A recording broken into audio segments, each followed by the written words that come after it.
अगला क्वेश्चन पर बात करते हैं। ये आपका लिमिट है और ये जो लिमिट है ग्रेटेस्ट इंटीजर फंक्शन पर आधारित है। आप लोग ग्रेटेस्ट इंटीजर फंक्शन के बारे में जानते होंगे कि ये जो अच्छा एग्जांपल से समझिए कि कोई नंबर x है और 5.7, तो इसका इंटीग्रल वैल्यू जो होता है इसको बड़ा ब्रैकेट में लिखा जाता है। इंटीग्रल वैल्यू जो होता है जस्ट इसका बाएं साइड की जो पड़ोसी इंटीग्रल होता है, पड़ोसी पूर्णांक संख्या, वही इसका इंटीग्रल वैल्यू कहलाता है, यानी कि 5। यदि इसी प्रकार से 9.10 है तो इसका इंटीग्रल वैल्यू क्या हो जाएगा 9। यदि 13.17 है तो इसका इंटीग्रल वैल्यू क्या हो जाएगा 13। इस प्रकार से इंटीग्रल फंक्शन वर्क करता है। चलिए इस क्वेश्चन को डील करते हैं। चलिए इस क्वेश्चन का आरएचएल पोर्शन निकालते हैं। आरएचएल पोर्शन के लिए क्या करेंगे कि x का वैल्यू जो 0 दिया गया है, यहाँ पर 0 को टेंड्स कर रहा है x, तो आरएचएल में x का जो वैल्यू है 0 से थोड़ा सा बड़ा ले लेंगे। Limit x tends to 0 plus. 0 plus का अर्थ होता है कि x का वैल्यू 0 से थोड़ा बड़ा लिया गया है, ना कि बहुत बड़ा। 0 प्लस का अर्थ क्या होता है 0 से थोड़ा सा बड़ा। इसको आप ऐसे भी लिख सकते हैं 0 प्लस h के रूप में, कोई फर्क नहीं पड़ता है, दोनों बात सेम है। चलिए अब इसको सॉल्यूशन करते हैं। साइन x ग्रेटेस्ट फंक्शन के अंदर बाई x। आप लोग पढ़े होंगे एक इनइक्वालिटी होता है, प्रोवाइंग इनइक्वालिटी, वो बहुत इंपॉर्टेंट टर्म होता है, उसको याद रखिएगा हमेशा के लिए। जैसे कि साइन x जो होता है x से छोटा होगा, कब? जब x 0 से बड़ा लिया गया है तब। साइन x का वैल्यू x से बड़ा होता है जब x पहले से निगेटिव लिया रहेगा तब। हम क्या करेंगे कि इस इनइक्वालिटी का सहारा लेंगे और इस क्वेश्चन को आसानी से सोल्व कर सकते हैं। अब यहाँ ध्यान दीजिए कि x जो है 0 से थोड़ा बड़ा लिया गया है, यानी कि पॉजिटिव लिया गया है। अब आइए इस कंसेप्ट पर ध्यान दीजिए कि x 0 से बड़ा यानी x ग्रेटर देन 0, यानी x पॉजिटिव होता है तो साइन x का वैल्यू जो होता है x से क्या हो जाता है छोटा हो जाता है। तो इसी टर्म को, इसी इनइक्वालिटी को हम लोग लिख सकते हैं। इस x को क्या करेंगे कि डिनोमिनेटर में लाएंगे, लेफ्ट साइड, इस प्रकार से लिख सकते हैं। है बस समझे? यानी x पॉजिटिव होगा तो साइन x बाई x का मान क्या होगा 1 से छोटा होगा। यहां पर भी देखिए कि x पॉजिटिव है यानी 0 से थोड़ा बड़ा लिया गया है तो इसका वैल्यू क्या होगा 1 से थोड़ा छोटा है। 1 से थोड़ा छोटा, 1 से थोड़ा छोटा, इसको इस प्रकार से लिखेंगे ग्रेटेस्ट इंटीजर 1 से थोड़ा छोटा, यानी 1 पर एक माइनस का चिन्ह दे देंगे ऊपर के हिस्सा में, ऊपर में। अब ये जो संख्या है 1 से छोटा संख्या है, जैसे कि 0.9, 0.8, 0.7, चाहे जितना भी संख्या हो, ये जो संख्या है ये हर हाल में 1 से छोटा है। तो ये संख्या जो है, ये नंबर जो है क्या हो सकता है 0.9 हो सकता है, 0.8 हो सकता है, 0.7 हो सकता है, 0.6 हो सकता है। अब इस संख्या का जो इंटीग्रल वैल्यू है, ये सब का इंटीग्रल वैल्यू क्या हो जाएगा, सबका इंटीग्रल वैल्यू क्या होगा 0 हो जाएगा, सबका इंटीग्रल वैल्यू 0। तो जो संख्या 1 से छोटा है, यानी कि मान लीजिए मन ही मन के 0.9 होगा, तो 0.9 के इंटीग्रल वैल्यू क्या हो जाएगा 0। तो इसका आरएचएल लिमिट क्या हो गया 0। चलिए हम एलएचएल लिमिट पर बात करते हैं। एलएचएल लिमिट निकालते हैं।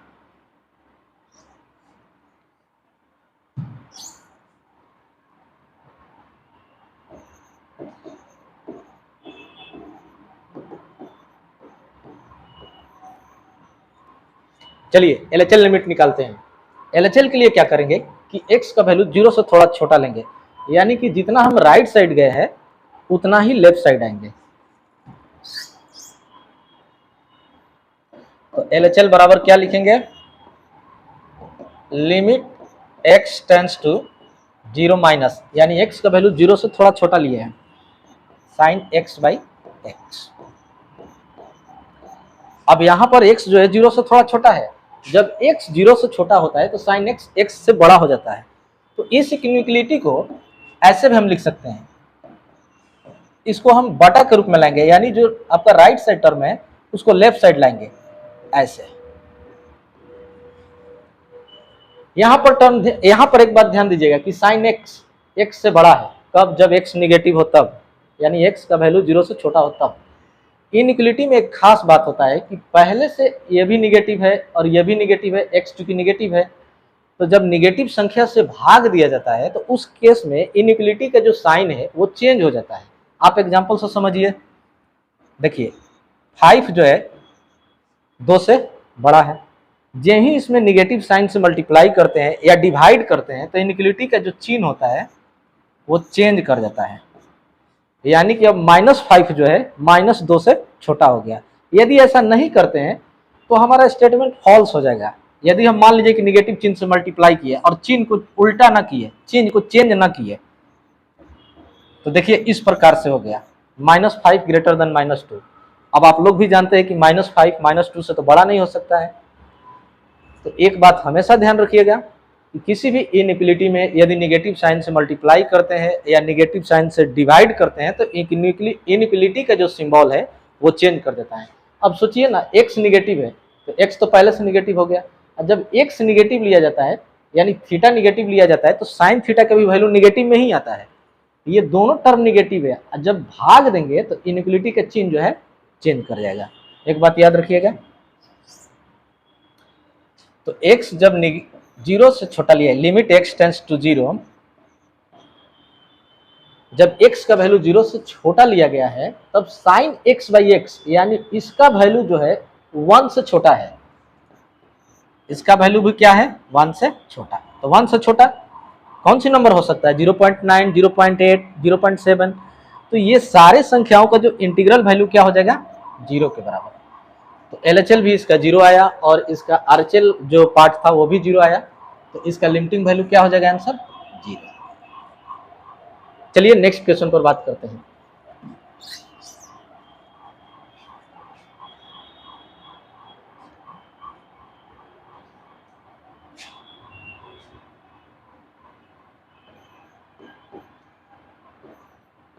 Limit x tends to infinity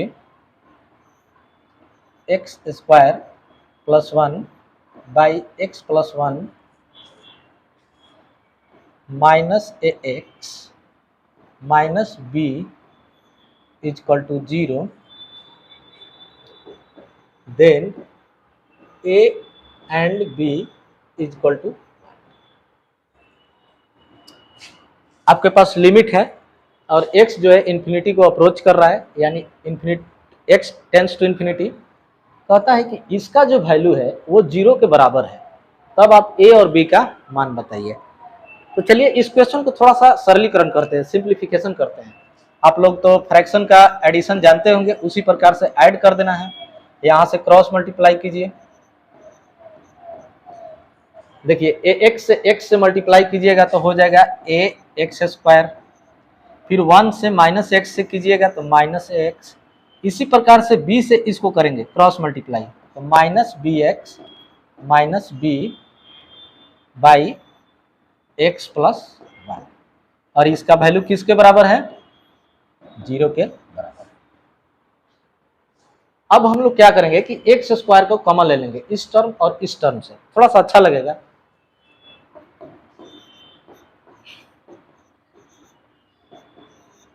x square common ले लेंगे तो आपके पास बचा 1 माइनस है। अब x के टर्म को कॉमन ले लेंगे, यहां से x कॉमन ले लेते हैं, प्लस x तो माइनस a माइनस b। अब आपके पास केवल कांस्टेंट टर्म बच गया 1 और माइनस b।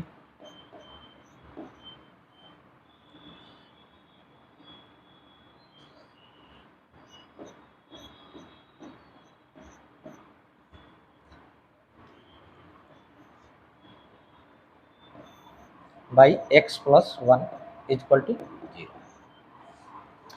अब यहां पर ध्यान दीजिए, कहता है क्वेश्चन कह रहा है कि x जब इन्फिनिटी हो तो ये टोटल का वैल्यू 0 के बराबर है। अब आप खुद देखिए कि यहाँ से x इन्फिनिटी यहाँ पर रखते हैं तो इन्फिनिटी में कोई नंबर ऐड करते हैं तो इन्फिनिटी होता है इन्फिनिटी प्लस 1 इन्फिनिटी, यानी x इन्फिनिटी पर डिनोमिनेटर जो है आपका इन्फिनिटी हो जाएगा, और ये टोटल का वैल्यू कितना होना चाहिए 0। तो आप लोग एक कंसेप्ट जानते होंगे कि किसी भी संख्या में जब हम इन्फिनिटी से भाग देते हैं तो उसका वैल्यू क्या होता है 0, यानी कि x इन्फिनिटी पर डिनोमिनेटर इन्फिनिटी तो है, तो इसका अर्थ हुआ कि न्यूमरेटर जो है उसको कोई ना कोई संख्या होना पड़ेगा, यानी संख्या बटा इन्फिनिटी बराबर 0, तभी तो इसका वैल्यू 0 आएगा। अब आगे बढ़ते हैं, अब यहीं से देख लीजिए ये तो कांस्टेंट हो गया, ये तो कांस्टेंट हो गया, कोई नंबर होगा तो नंबर बटा इन्फिनिटी 0, ये तो कर देगा। लेकिन इस टर्म पर ध्यान दीजिए, यहां से यहां तक जो टर्म है, यहां से यहां तक टर्म पर ध्यान दीजिए। यदि x इन्फिनिटी यहां पुट करते हैं तो इन्फिनिटी इंटू कोई नंबर इन्फिनिटी हो जाएगा, इन्फिनिटी गुने कोई नंबर इन्फिनिटी हो जाएगा। तो ये यहां से यहां तक इन्फिनिटी हो गया, और फिर इन्फिनिटी में कोई संख्या ऐड करते तो भी इन्फिनिटी हो जाएगा, और नीचे भी इन्फिनिटी है x इन्फिनिटी के कारण, तो इन्फिनिटी बाई इन्फिनिटी फॉर्म में हो जा रहा है। लेकिन इसका वैल्यू हमको 0 चाहिए। तो इसका अर्थ हुआ कि यहां से यहां तक सोचिए कि यदि यहां से यहां तक सारे टर्म 0 हो जाता, सारे टर्म 0 हो जाता, तब संख्या बटा इन्फिनिटी बराबर 0, तब ये क्वेश्चन के साथ चलेगा या क्वेश्चन के सपोर्ट में रहेगा। तो क्या करेंगे हम कि यहां से यहां तक टर्म 0 कब होगा, जब एक्स स्क्वायर का कोफिशिएंट डायरेक्ट 0 कर देंगे, यानी एग्जैक्ट 0 कर देंगे। तो 0 गुना इन्फिनिटी, यहां ध्यान रखिएगा कि हम लोग पढ़े हैं मीनिंगलेस टर्म 0 गुना इन्फिनिटी, इसका कोई वैल्यू नहीं होता है। 0 गुना इन्फिनिटी का कोई वैल्यू नहीं होता है, ये मीनिंगलेस फॉर्म होता है। लेकिन यहाँ पर 0 जो होता है ये एग्जैक्ट वैल्यू नहीं होता है।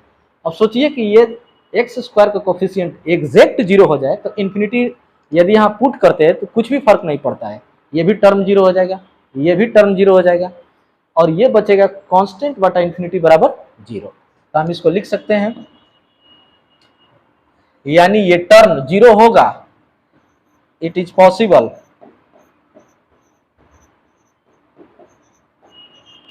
इट इज पॉसिबल जब एक्स स्क्वायर का कोफिशिएंट 0 हो जाए और एक्स का कोफिशिएंट भी 0 हो जाए। अब यहां से देखिए a बराबर 1 हो गया। अब इसमें a का वैल्यू उठाकर यहां रख देते हैं, तो b बराबर कितना हो गया, -1। इस प्रकार से इस क्वेश्चन का सॉल्यूशन हुआ, यानी इसका वैल्यू 0 होगा जब a का वैल्यू 1 हो और b का वैल्यू -1 होगा। ठीक है, चलिए अगला क्वेश्चन पर बात करते हैं।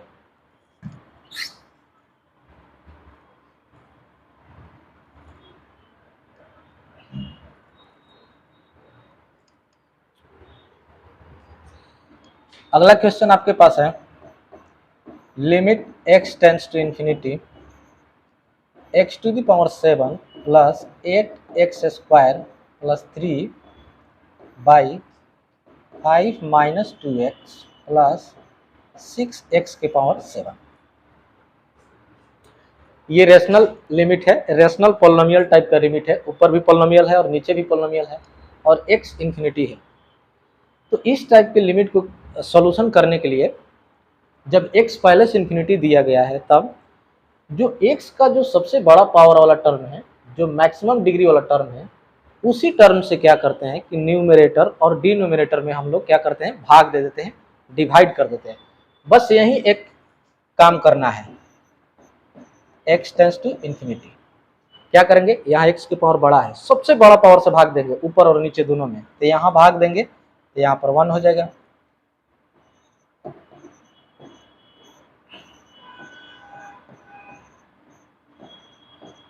और डिनोमिनेटर में भी भाग दे देंगे।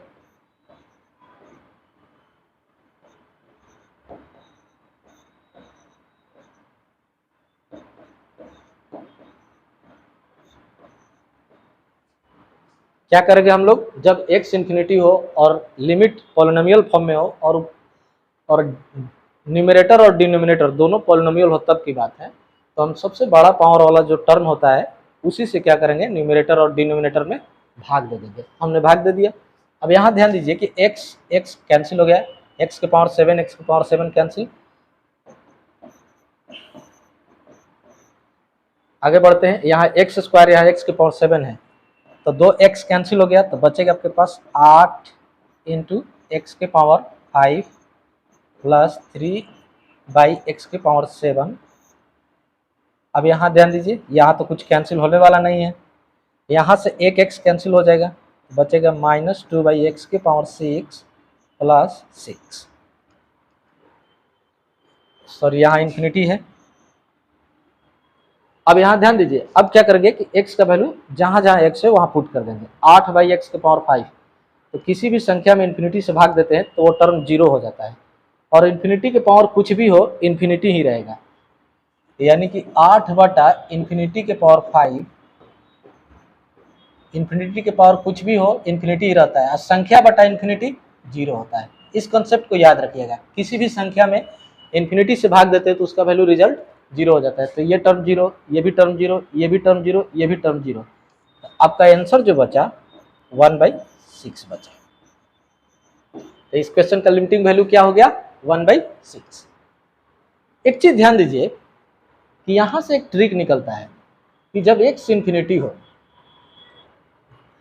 और आपका क्वेश्चन जो है रेशनल फॉर्म में हो और दोनों टर्म पॉलिनोमियल हो, यानी ऊपर का टर्म पॉलिनोमियल नीचे का टर्म पॉलिनोमियल, तो जो बड़ा कोफिशिएंट जो बड़ा पावर वाला टर्म है, यहाँ x के पावर 7 है, बड़ा पावर वाला टर्म यहाँ x के पावर 7 है, उसका जो कोफिशिएंट जो है वही उसका आंसर हो रहा है। यहाँ x का कोफिशिएंट 1 है और यहाँ x के पावर 7 का कोफिशिएंट क्या है? 6 है। तो यहाँ से एक रिजल्ट डेवलप होता है कि यदि x इन्फिनिटी हो तो बड़ा पावर का कोफिशिएंट को जब हम भाग दे देते हैं तो वही आपका आंसर हो जाता है। यानी कि एक एग्जांपल से समझिए, limit x tends to infinity 3x के power 5 minus 6x plus 7 plus 9 plus 3x plus 4x के पावर 5। इस क्वेश्चन पर ध्यान दीजिए, x इन्फिनिटी है और रेशनल लिमिट भी है, जो भी लिमिट आपका रेशनल फॉर्म में है, तो इसका डायरेक्ट आंसर आप लिख सकते हैं बड़ा पावर का कोफिशिएंट 3, फिर नीचे में भी बड़ा पावर है उसका कोफिशिएंट बटा में 4, यानी बड़ा पावर वाले टर्म को कोफिशिएंट को भाग दे देते हैं तो उसी माने वही आंसर उस लिमिट का आंसर हो जाता है। चलिए आगे बढ़ते हैं।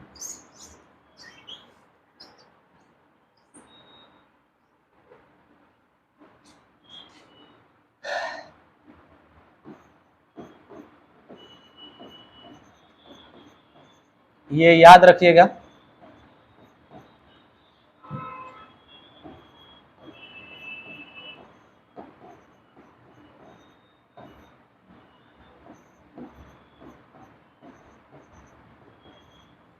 इस लिमिट पर ध्यान दीजिए।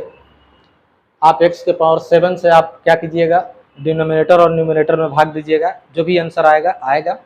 लेकिन इसको हमेशा याद रखिएगा कि जब x इन्फिनिटी हो और लिमिट अलजेब्रिकल हो बट रेशनल के फॉर्म में हो, तो जो यदि न्यूमरेटर में बड़ा पावर वाला टर्म हो, यानी कि न्यूमरेटर का जो टर्म है और उसका डिग्री जो है डिनोमिनेटर के डिग्री से बड़ा हो, तो उस केस में इसका आंसर हमेशा इन्फिनिटी होगा।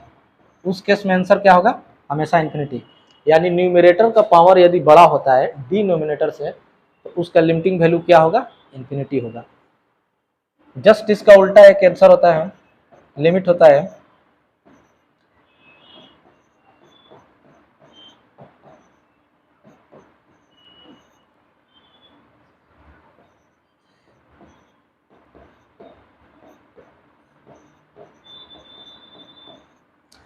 x इन्फिनिटी है, यहाँ भी x इन्फिनिटी रहेगा तभी ये वर्क करेगा फॉर्मूला या कंसेप्ट।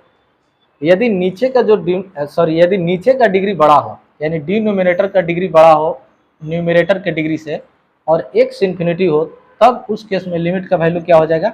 0 हो जाएगा। ये दोनों कॉन्सेप्ट हमेशा के लिए याद रखिएगा। चलिए अगला क्वेश्चन पर, अगला क्वेश्चन भी इंपॉर्टेंट है।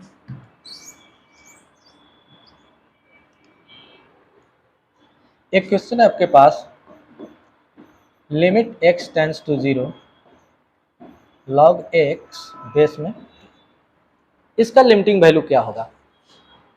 Limit x tends to 0 log x base में 2। तो इस लिमिट को हम लोग ग्राफ से बना सकते हैं और ग्राफ से इजी में बना सकते हैं, इजी तरीके से। आप लोग पढ़े होंगे log x का ग्राफ खींच लीजिए।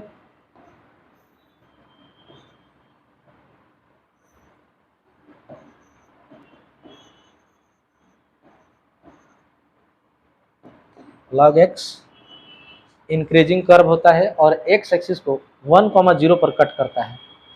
और ध्यान रखिएगा कि y अक्ष को -∞ पर टच करते हुए महसूस करता है, लेकिन पूरी तरीके से टच नहीं करता है, ये भी बात याद रखिएगा। और आप लोग ये भी जानते हैं कि किसी भी फंक्शन का लिमिट उसके डोमेन में ही निकलता है और आप लोग जानते हैं कि log x का जो डोमेन होता है x greater than 0, x greater than 0, यानी log x ऐसा फंक्शन है जो निगेटिव x के लिए या निगेटिव वैल्यू ऑफ x के लिए वैलिड नहीं है, या एक ऐसा मशीन है जिसके अंदर यहाँ पर निगेटिव नंबर पुट नहीं कर सकते हैं। तो log x का डोमेन क्या होता है, x ग्रेटर देन 0 यानी पॉजिटिव नंबर, अर्थात इस लिमिट का जो भी वैल्यू निकलेगा वो RHL वैल्यू निकलेगा, यानी y एक्सिस के राइट साइड जो ग्राफ है या y एक्सिस के राइट साइड के जो भी x का वैल्यू है उसी वैल्यू पर इसका लिमिटिंग वैल्यू निकलेगा। LHL संभव नहीं है, RHL संभव है।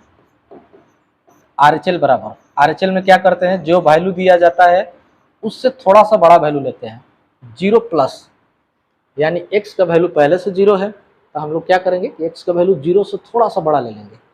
अब ग्राफ पर चलते हैं, यहाँ 0 हो गया आपका ओरिजिन, 0 से थोड़ा बड़ा 0 प्लस, जब x 0 प्लस लिए हैं तो 0 से थोड़ा बड़ा किधर चलेंगे, राइट साइड, तो मान लीजिए कि यहाँ पर आ गया, ये वैल्यू जो हो गया x का 0 प्लस, और यहाँ पर x का वैल्यू एग्जैक्ट 0 था। अब 0 प्लस पर देखिए, जब x का वैल्यू 0 से थोड़ा बड़ा ले रहे हैं तो ये कर्व जो है माइनस इन्फिनिटी पर चला जा रहा है, यानी x का वैल्यू 0 से थोड़ा बड़ा इसमें पुट करेंगे तो ये y का वैल्यू क्या देगा, माइनस इन्फिनिटी, यानी कि log 0 प्लस का वैल्यू क्या हो जाएगा, माइनस इन्फिनिटी। तो log x to the base 2 का लिमिटिंग वैल्यू क्या हो जाएगा, माइनस इन्फिनिटी। याद रखिएगा, ये इंपॉर्टेंट क्वेश्चन था और इसका केवल RHL संभव है। इसी प्रकार से यदि बेस यहाँ पर मतलब कि 1 से छोटा हो जाए, हाफ हो जाए, तो ग्राफ आप लोग पढ़े होंगे, जब बेस छोटा हो जाता है तो ग्राफ ये हो जाता है log x का,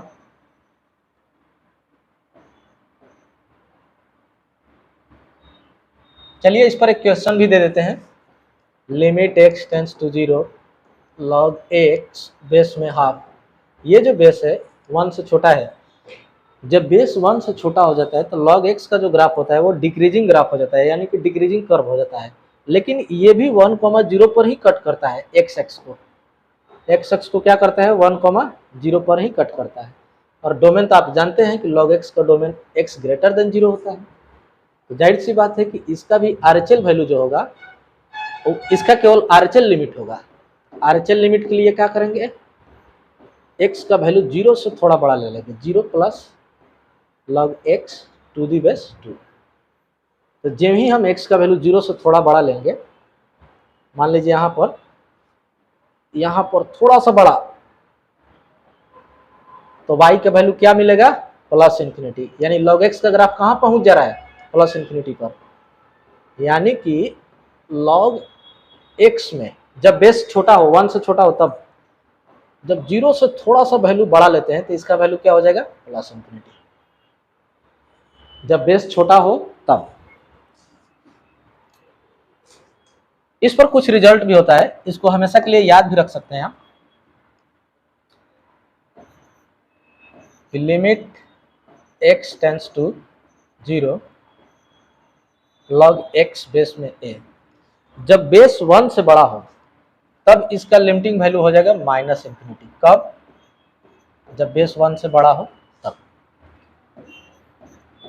limit x tends to 0 base a, इसका जो लिमिटिंग वैल्यू है 0 पर क्या हो जाएगा, प्लस इन्फिनिटी, जब बेस 1 से छोटा हो, यानी यहाँ का बेस जो है 1/3, 1/4 एंड सो ऑन, यानी 5/7, यानी बेस हर हाल में 1 से छोटा होना चाहिए, तब इसका लिमिटिंग वैल्यू प्लस इन्फिनिटी हो जाएगा। ये दोनों रिजल्ट याद रखिएगा हमेशा के लिए।